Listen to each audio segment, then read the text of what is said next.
ხელოვნება არის მთელი ცხოვრება, რაზეც აი შემიძლია მთელი ჩემი ფილტვებით ვთქვა და გულით, რომ მთელი ცხოვრება მე მაგ სფეროში ვიქნები. ანუ მე ვცხოვრობ, იმიტომ რომ ვაკეთო ჩემი საქმე. განათლებით ვარ არქიტექტორი, მაგრამ მთელი ჩემი შემოქმედება უფრო ქანდაკებაში, ანუ არქიტექტურაში არ მიმუშავია არასდროს. მთელი ჩემი ფიქრები, ყველაფერი ამ ქანდაკებას უკავშირდება, რომ არა ეს საქმე ვიქნებოდი უბედური ადამიანი. ყოველი ეს წუთი წამი ძილის წინ, ძილის დროს სიზმარში თუ ამ ჩემი სფეროზე ვფიქრობ. ყველაფერი დაიწყო იქიდან, რომ ეს მე-9 კლასიდან უკვე ცუდად რო სწავლობდი, უნდა გამოსულიყავი სკოლიდან. გპ-ის ჰქონდა არქიტექტურულ ფაკულტეტს ნატიფი ხელოვნების სკოლა. ქანდაკება იყო რაღაც მე-7 ხარისხი, არავის არ აინტერესებდა. მე კიდე ეს არქიტექტურის ნიჭი არ მქონდა, ხატვითაც რაღაცა ვერ ვხატავ კარგად და პირველი ქანდაკება რო გავაკეთე, რომ მივიტანე, ბავშვებს იმ დონეზე არ აინტერესებდა და ისეთ რაღაცა ელემენტარულ რაღაცებს ვერ აკეთებდნენ, რომ არც დამიჯერეს რამეც და აი ამან თითქოს რაღაც мотиваცია მომცა, რომ აი არ დამიჯერა, ეჭვი შეეპარა, თან აშკარად მოეწონა და თითქოს გავაცნობიერე 15 წლის ასაკში ჩემი პროფესია რა იქნებოდა და რა უნდა გამაკეთებინა მთელი ცხოვრება. აკადემიური ცოდნა არ მაქვს, რადგანაც აკადემია არ მქონდა დამთავრებული, არ ვმუშაობდი თავიდან პლასტელინზე და თიხაზე, ნუ ფიზიკურად არ მქონდა შეხება. ამიტომ ჩემი შემოქმედება სულ სხვანაირად დაიწყო. მე ვაგროვებდი ბუნებაში, მაგალითად არაგვის პირას, რაღაც პატარა ქვებს, გამორიყულ რაღაც აი მაგალითად ძვლებს, ხეებს და აი ამით კომბინაციებით სხვადასხვა მასალების ვაკეთებდი რაღაც პატარ-პატარა ფიგურებს. აი აქედან ჩამოყალიბდა უკვე ხელწერა ჩემი.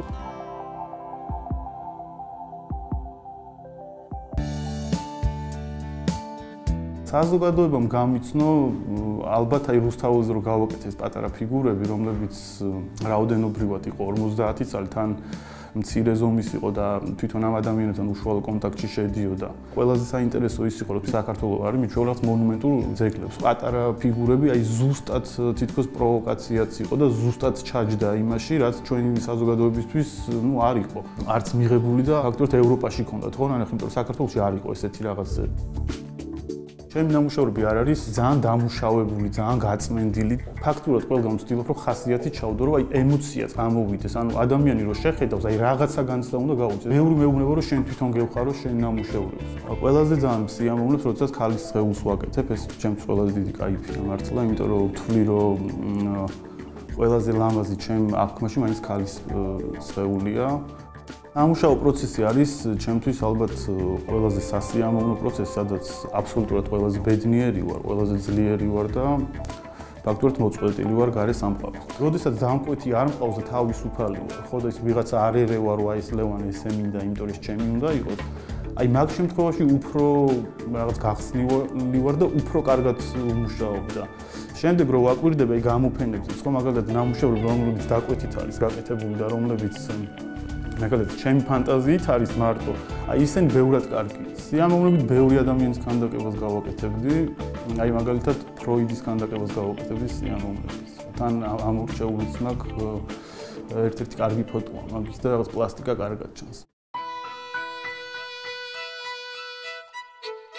ვერ გავძლებ უსაქმურად, აი ვერ ვძლებ, რა დეპრესია მაქვს ეგრე, აი რა ვქნა და ჩემი პრობლემაა ეგ, რომ მეგობრებიც უმსაყვებრობენ, რომ სულ მუშაობ. ცხოვრება იმ დონეზე პატარაა, ხო რაღაცა ლიმიტია, რომ აი მინდა რომ რაღაც ბევრი რაღაც გავაკეთო რა. თან ხო არის ესეთი ნათქვამიც, რომ აირჩი ესეთი პროფესია, რომელიც შენი ჰობი იქნება და მთელი ცხოვრება არ მოგიწევს. აი რაღაცა ამ პრინციპით ვარ.